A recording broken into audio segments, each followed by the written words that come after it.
ദൈവത്തിൻ്റെ അതിപരിശുദ്ധമായ നാമം വാഴ്ത്തപ്പെടുമാറാകട്ടെ. എഫേസ്യ ലേഖനം 6-ാം അധ്യായം 10, 11, 12, 13 വാക്യങ്ങൾ. ഒടുവിൽ കർത്താവിലും അവന്റെ അമിതബലത്തിലും ശക്തിപ്പെടുവീൻ. പിശാചിന്റെ തന്ത്രങ്ങളോട് എതിർത്ത് നിൽപ്പാൻ കഴിയേണ്ടതിന് ദൈവത്തിന്റെ സർവായുധവർഗം ധരിച്ചുകൊള്ളുവീൻ. നമുക്ക് പോരാട്ടമുള്ളത് ജഡരക്തങ്ങളോടല്ല, വാഴ്ചകളോടും അധികാരങ്ങളോടും ഈ അന്ധകാരത്തിന്റെ ലോകാധിപതികളോടും സ്വർലോകത്തിലെ ദുഷ്ടാത്മസേനയോടും അത്രേ. അതുകൊണ്ട് നിങ്ങൾ ദുർദിവസത്തിൽ എതിർത്ത് നിൽപ്പാനും സകലവും സമാപിച്ചിട്ട് ഉറച്ചു നിൽപ്പാനും കഴിയേണ്ടതിന് ദൈവത്തിന്റെ സർവായുധവർഗം ധരിച്ചുകൊള്ളുവീൻ. ഒരു ക്രിസ്ത്യാനി നേരിടുന്ന പോരാട്ടങ്ങളുടെ 2 വശങ്ങളാണ് ഞാൻ പറയുന്നത്. ഒന്ന്, ഇന്റേണൽ കോൺഫ്ലിക്റ്റ്, ആന്തരികമായ പോരാട്ടം. രണ്ടാമത്തത് എക്സ്റ്റേണൽ കോൺഫ്ലിക്റ്റ്, ബാഹ്യമായ പോരാട്ടം. എന്താണ് ആന്തരികമായ പോരാട്ടം? നമുക്കറിയാം, നമ്മുടെ ആത്മാവിന്റെ വീണ്ടെടുപ്പ് മാത്രമേ നടന്നിട്ടുള്ളൂ, നമ്മുടെ ശരീരത്തിന്റെ വീണ്ടെടുപ്പ് നടന്നിട്ടില്ല. മറ്റൊരർത്ഥത്തിൽ പറയുവാണെങ്കിൽ, പാപത്താൽ സ്വാധീനിക്കപ്പെടുന്ന ഒരു ശരീരത്തിലാണ് നാം ജീവിക്കുന്നത്. റോമാലേഖനം 7-ാം അധ്യായത്തിൽ അപ്പോസ്തലനായ പൗലോസ് പറയുന്നുണ്ട്, ഞാൻ ചെയ്യുവാൻ ഇച്ഛിക്കുന്ന നന്മ ചെയ്യുന്നില്ലല്ലോ, ഇച്ഛിക്കാത്ത തിന്മ അത്രേ പ്രവർത്തിക്കുന്നത്. ഞാൻ ഇച്ഛിക്കാത്തതിനെ ചെയ്യുന്നു എങ്കിലോ അതിന് പ്രവർത്തിക്കുന്നത് ഞാനല്ല, എന്നിൽ വസിക്കുന്ന പാപമത്രേ. ഇവിടെ അപ്പോസ്തലനായ പൗലോസ് പറയുന്നുണ്ട്, നന്മ ചെയ്യണം എന്ന് എനിക്ക് ആഗ്രഹമുണ്ട്, എന്നാലും പ്രവർത്തിച്ചു വരുമ്പോൾ അത് തിന്മയായിട്ട് മാറുന്നു.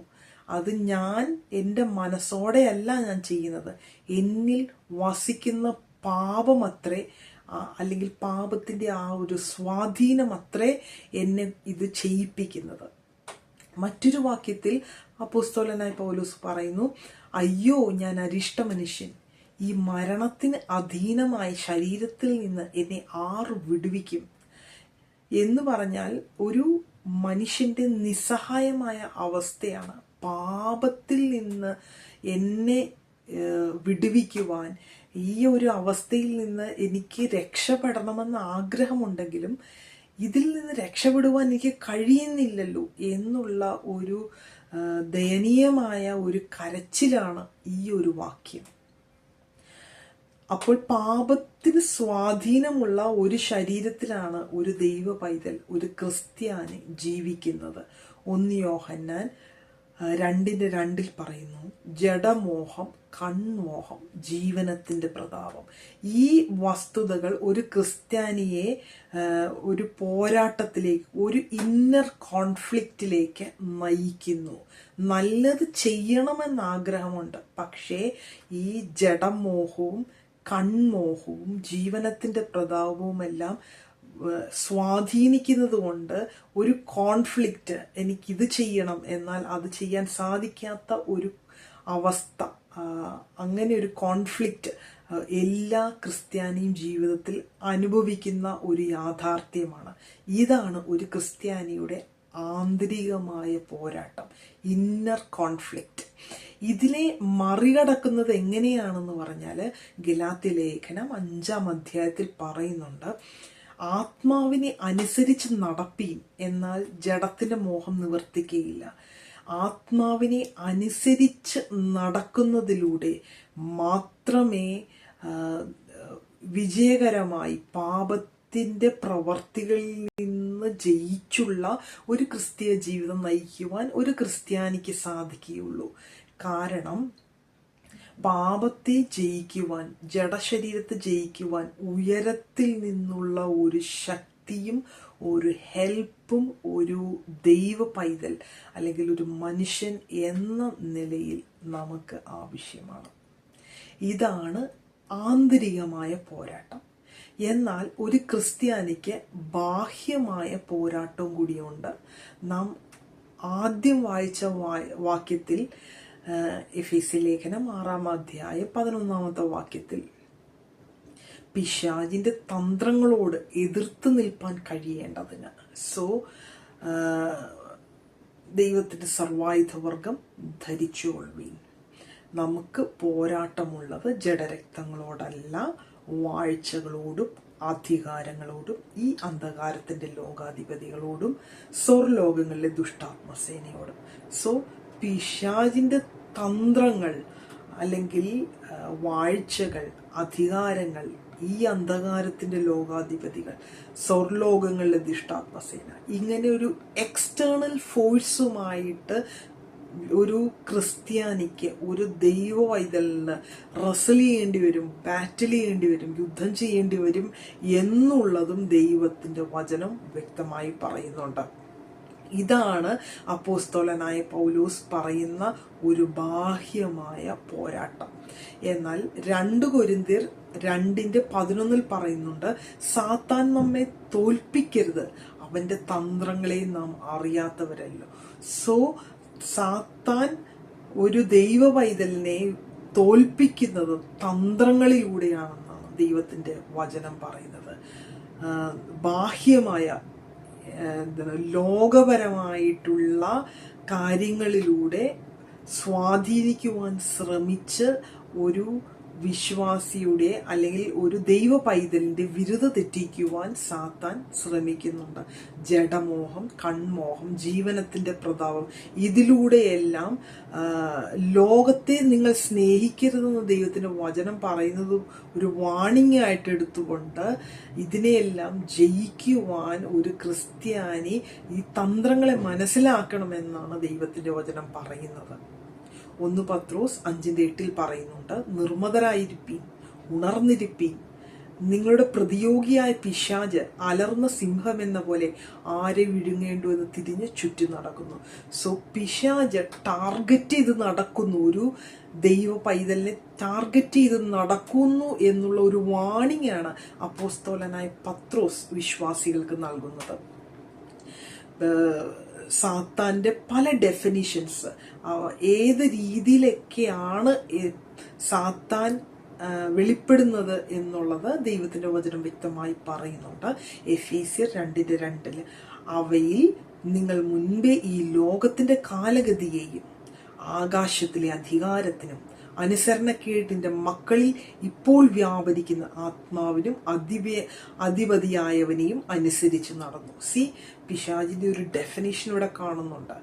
ആകാശത്തിന്റെ അധികാരം, അനുസരണക്കേടിന്റെ മക്കളിൽ വ്യാപരിക്കുന്ന ആത്മാവിന്റെ അധിപതി. സോ വീണ്ടും പിശാചിന്റെ ഡെഫിനിഷൻസ് ബൈബിളിൽ പറയുന്നുണ്ട്. 2 കൊരിന്ത്യർ 4:4 ദൈവപ്രതിമയായ ക്രിസ്തുവിന്റെ തേജസ്സുള്ള സുവിശേഷത്തിന്റെ പ്രകാശനം ശോഭിക്കാതിരിപ്പാൻ ഈ ലോകത്തിന്റെ ദൈവം. വീണ്ടും പിശാചിന്റെ ഒരു ഡെഫിനിഷൻ, ഈ ലോകത്തിന്റെ ദൈവം. സോ ഈ പിശാച് ക്രിസ്ത്യാനികളെ തന്ത്രങ്ങളിലൂടെ അടിമകളാക്കാൻ ശ്രമിക്കുന്നു എന്ന് ദൈവത്തിന്റെ വചനം ഒരു മുന്നറിയിപ്പ് തരുന്നു. 1 യോഹന്നാൻ 5:19 പറയുന്നുണ്ട്, നാം ദൈവത്തിൽ നിന്നുള്ളവർ എന്ന് നാം അറിയുന്നു, സർവ്വലോകവും ദുഷ്ടന്റെ അധീനതയിൽ കിടക്കുന്നു. സോ ഈ വേൾഡും ഈ ലോകവും അതിനുള്ള സിസ്റ്റംസ് എല്ലാം കൺട്രോൾ ചെയ്യുന്ന ഒരു ശക്തിയുണ്ട്, ഒരു നെഗറ്റീവ് ഫോഴ്സ് ഉണ്ട്. അത് പിശാചിനാൽ ഇൻഫ്ലുവൻസ് ആയപ്പെടുന്ന ഒരു വേൾഡ് സിസ്റ്റത്തിലാണ് നമ്മൾ ജീവിക്കുന്നത്. നമുക്കറിയാം, മ്യൂസിക്കിലൂടെയും, പോപ്പ് മ്യൂസിക്, റോക്ക് മ്യൂസിക്കിലൂടെയും, ഇന്റർനെറ്റിലൂടെയും, മറ്റ് ഇതര മാധ്യമങ്ങളിലൂടെയും, ന്യൂസുകളിലൂടെയും, പ്രോണോഗ്രഫിയിലൂടെയും എല്ലാം പിശാചിന്റെ ഒരു വിരലടയാളം അല്ലെങ്കിൽ ഒരു ഇൻഫ്ലുവൻസ് ഇതിലെല്ലാം നമ്മൾക്ക് കാണുവാൻ സാധിക്കുന്നുണ്ട്. ഇതെല്ലാം ഒരു ക്രിസ്ത്യാനിയെ സ്വാധീനിക്കും എന്നുള്ളതും ദൈവത്തിന്റെ വചനം വ്യക്തമായി പറയുന്നുണ്ട്. എന്നാൽ നാം ആരാണ്, ദൈവമക്കൾ ആരാണ് എന്ന ഒരു തിരിച്ചറിവ് നമുക്ക് തന്നെ ഉണ്ടായിരിക്കണം. 1 യോഹന്നാൻ 4:4 പറയുന്നുണ്ട്, കുഞ്ഞുങ്ങളെ, നിങ്ങൾ ദൈവത്തിൽ നിന്നുള്ളവർ ആകുന്നു, അവരെ ജയിച്ചുമിരിക്കുന്നു. നിങ്ങളിലുള്ളവൻ ലോകത്തിലുള്ളവനേക്കാൾ വലിയവനല്ലോ. യോഹന്നാൻ പറയുന്നുണ്ട്, നിങ്ങളിലുള്ളവൻ ദൈവത്തിന്റെ പരിശുദ്ധാത്മാവ്, നിങ്ങളിലുള്ള ക്രിസ്തു, നിങ്ങളിലുള്ളവൻ ഈ ലോകത്തിലുള്ളവനേക്കാൾ വലിയവനല്ലോ. 1 കൊരിന്ത്യർ 6:19-20 പറയുന്നുണ്ട്, ദൈവത്തിന്റെ ദാനമായി നിങ്ങളിൽ ഇരിക്കുന്ന പരിശുദ്ധാത്മാവിന്റെ മന്ദിരമാകുന്നു നിങ്ങളുടെ ശരീരമെന്നും. നമ്മൾ ആരാണെന്നുള്ള തിരിച്ചറിവ് നമുക്കുണ്ടായിരിക്കണം. ദൈവത്തിന്റെ ദാനമായി നമ്മളിൽ പരിശുദ്ധാത്മാവ് ഉണ്ട് എന്ന് ദൈവത്തിന്റെ വചനം പറയുന്നുണ്ട്. റോമർ 8:9 പറയുന്നു, നിങ്ങളോ ദൈവത്തിന്റെ ആത്മാവ് നിങ്ങളിൽ വസിക്കുന്നു എന്ന് വരികിൽ ജഡസ്വഭാവമുള്ളവരല്ല, ആത്മസ്വഭാവമുള്ളവരത്രേ. നമ്മൾ ആരാണ്? ദൈവത്തിന്റെ ആത്മാവ് നമ്മിൽ വസിക്കുന്നു. യോഹന്നാൻ 5:4 പറയുന്നു, ദൈവത്തിൽ നിന്ന് ജനിച്ചതൊക്കെയും ലോകത്തിൽ ജയിച്ചിരിക്കുന്നു, ലോകത്തെ ജയിച്ച ജയമോ നമ്മുടെ വിശ്വാസം തന്നെ. ഒരു ദൈവ പൈതൽ ആരാണ്? ദൈവത്തിൽ നിന്ന് ജനിച്ചവൻ. 1 യോഹന്നാൻ 5:18 ദൈവത്തിൽ നിന്ന് ജനിച്ചിരിക്കുന്നവൻ ആരും പാപം ചെയ്യുന്നില്ല എന്ന് നാം അറിയുന്നു. ദൈവത്തിൽ നിന്ന് ജനിച്ചവൻ തന്നെ താൻ സൂക്ഷിക്കുന്നു, ദുഷ്ടൻ അവനെ തൊടുന്നതുമില്ല. ഒരു ദൈവ പൈതൽ ആരാണ്? ദൈവത്താൽ ജനിച്ചവനാണ്. പിശാചിന് ഒരിക്കലും ഒരു ദൈവ പൈതലിന്റെ ഉള്ളിൽ പോസസ്ഡ് ആയിരിക്കാൻ കഴിയുകയില്ല. അവന്റെ ഉള്ളിൽ കയറി വന്ന് പ്രവർത്തിക്കുവാൻ കഴിയുകയില്ല. കാരണം അവൻ വിശുദ്ധനായ ദൈവത്തിന്റെ മന്ദിരമായി ദൈവത്താൽ മാറ്റപ്പെട്ടവനാണ്. അതിനാൽ പിശാചിന് പുറമേ നിന്ന് സ്വാധീനിക്കുവാൻ, പുറമേ നിന്ന് പോരാടുവാൻ മാത്രമേ കഴിയുകയുള്ളൂ. അതും ദൈവം അനുവദിക്കുന്ന ലിമിറ്റ് വരെ. അതിനപ്പുറം കടക്കുവാനും പിശാചിന് കഴിയുകയില്ല എന്നുള്ളതിൽ നമുക്ക് ദൈവസന്നിധിയിൽ സന്തോഷിക്കാം. എന്നാൽ ഒരു ദൈവ പൈതൽ ഏതെല്ലാം മെത്തേഡിലൂടെയാണ് ഈ പോരാട്ടങ്ങളെ ജയം പ്രാപിക്കേണ്ടത് എന്നും ദൈവത്തിന്റെ വചനം പറയുന്നുണ്ട്. 1 യോഹന്നാൻ 2:14 ബാല്യക്കാരെ, നിങ്ങൾ ശക്തരാകിയാലും ദൈവവചനം നിങ്ങളിൽ വസിക്കിയാലും നിങ്ങൾ ദുഷ്ടനെ ജയിച്ചിരിക്കിയാലും ഞാൻ നിങ്ങൾക്ക് എഴുതുന്നു. നിങ്ങൾ ശക്തരാണ്, ദൈവത്തിന്റെ വചനം നിങ്ങളിൽ വസിക്കുന്നു.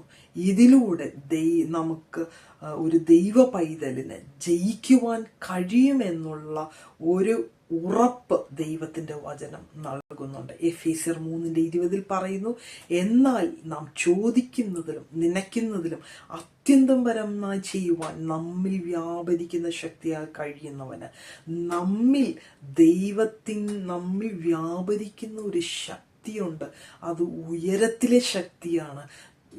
ഈ ലോകത്തിലെ പിശാചിന്റെ തന്ത്രങ്ങളെ ജയിക്കുവാൻ നമ്മളുടെ സ്വന്തം ശക്തി കൊണ്ടോ ബുദ്ധി കൊണ്ടോ കഴിവുകൊണ്ടോ സാധ്യമല്ല.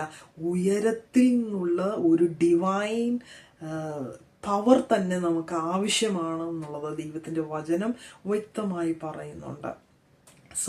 നാം വായിച്ച വാക്യത്തിൽ 13-ാം വാക്യത്തിൽ എഫേസ്യർ 6:13 പറയുന്നുണ്ട്, അതുകൊണ്ട് നിങ്ങൾ ദുർദിവസത്തിൽ എതിർത്ത് നിൽപ്പാനും സകലവും സമാപിച്ചിട്ട് ഉറച്ചു നിൽപ്പാനും കഴിയേണ്ടത് ദൈവത്തിന്റെ സർവായുധവർഗം ധരിച്ചുകൊള്ളുവിൻ. ഒരു പിശാചിനെ റെസിസ്റ്റ് ചെയ്യുവാൻ ദൈവത്തിന്റെ വചനം ദൈവ പൈതലിനോട് പറയുന്ന 2 കാര്യങ്ങളാണ്. 1, എതിർത്ത് നിൽക്കുക, റെസിസ്റ്റ് ദ ഡെവിൾ. 2, ഉറച്ചു നിൽക്കുക, stand firm in the faith.